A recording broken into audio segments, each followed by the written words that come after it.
انہوں نے کلمہ پڑھا اور حضرت عیسیٰ علیہ السلام کی شریعت کے مطابق زندگی گزارنے کا عہد کر لیا۔ مگر اب سوال یہ تھا، حضرت عیسیٰ علیہ السلام کہاں ہیں؟ اس سوال نے سب کو پریشان کر دیا۔ لوگ انہیں ڈھونڈتے ہوئے ادھر ادھر بھٹکنے لگے۔ کچھ لوگ ان کے خلفاء کے پاس پہنچے اور اصلیت جاننا چاہیے۔ خلفاء نے بتایا، اللہ رب العالمین نے اپنے نبی کو عزت کے ساتھ چوتھے آسمان پر اٹھا لیا ہے۔ حدیث شریف میں بیان کیا گیا ہے کہ قیامت سے پہلے ایک طاقتور کافر آئے گا جس کا نام دجال ہوگا۔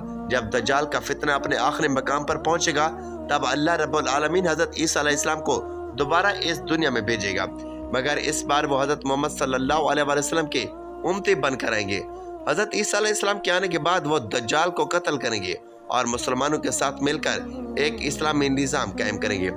اس بار دنیا میں عدل اور انصاف کا دور آئے گا۔